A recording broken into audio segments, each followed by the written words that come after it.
Bonjour à chacune et à chacun. J'aimerais poursuivre encore quelques jours ces anecdotes tirées de La vérité sûre. Une invitation. Venez, car tout est prêt. Jésus prononça un jour cette parabole. Un homme donnait un grand dîner. Il y invita beaucoup de gens. À l'heure du dîner, il envoya ses serviteurs dire aux invités « Venez, car déjà tout est prêt ». Mais ils commencèrent tous unanimement à s'excuser. Le premier lui dit « J'ai acheté un champ et je dois absolument aller le voir. Je te prie, tiens-moi pour excuser. » Un autre dit « J'ai acheté 5 paires de bœufs et je vais les essayer. Je te prie, tiens-moi pour excuser. » Puis un autre dit « Je viens de me marier, à cause de cela, je ne peux pas venir. » À son retour, le serviteur rapporta ses réponses à son maître. Alors en colère, le maître de maison dit à son serviteur « Va vite dans les rues et les ruelles de la ville et amène ici les pauvres, les estropiés, les aveugles et les boiteux. » Le serviteur dit « Maître, ce que tu as commandé est fait et il y a encore de la place. » Le maître dit alors au serviteur « Va dans les chemins et le long des haies et contrains les gens à entrer, afin que ma maison soit remplie. Car je vous dis qu'aucun de ces hommes qui ont été invités ne goûtera de mon dîner. » Évangile de Luc, chapitre 14, versets 16 à 24.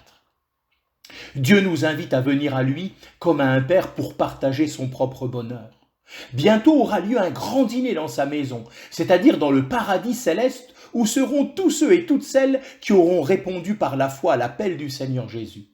Déjà les places sont prêtes et l'appel du Seigneur se fait entendre encore aujourd'hui. « Venez à moi, vous dit-il. Celui qui vient à moi n'aura jamais faim. Celui qui croit en moi n'aura jamais soif. Et je ne mettrai absolument pas dehors celui qui vient à moi. » Matthieu 11, verset 28 et Jean, chapitre 6, versets 35 et 37. Qu'allez-vous répondre? Allez-vous refuser comme les invités de cette parabole? Notez bien qu'ils refusèrent l'invitation pour des motifs bien légitimes. Il n'y a rien de mal à acheter un champ ou des bœufs. Mais ces hommes n'auraient-ils pas pu répondre à l'invitation et l'un voir son champ et l'autre essayer ses bœufs après? Et celui qui a épousé une femme, pourquoi ne l'a-t-il pas amené avec lui à la fête pour leur joie à tous les deux? Assurément, le travail est une bonne chose. Fonder une famille ne l'est pas moins. Mais rester dehors quand le Dieu de gloire vous invite à l'honneur éternel d'être avec son Fils, c'est à la fois lui faire le plus grand outrage et s'exposer soi-même à la plus grande perte. Le maître de la maison, irrité, envoie son serviteur inviter les pauvres de la ville, les estropiés, les aveugles et les boiteux. Car ce ne sont pas ceux qui sont en bonne santé qui ont besoin de médecins, mais ceux qui se portent mal. Je ne suis pas venu appeler des justes, mais des pécheurs, a dit Jésus en Marc 2, verset 17.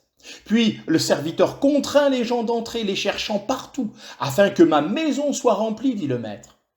Dieu appelle. Le Saint-Esprit cherche et contraint les gens d'entrer.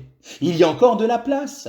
La vôtre vous attend et si vous n'avez pas encore répondu à l'appel de celui qui vous aime et qui veut votre bonheur, venez, car déjà tout est prêt. Tout a été préparé à la croix du Calvaire où Jésus a expié vos péchés. Il a ainsi préparé votre place dans la maison du Père pour être auprès de lui pour l'éternité. Allez-vous refuser une telle invitation? Ah, que le Seigneur vous bénisse richement.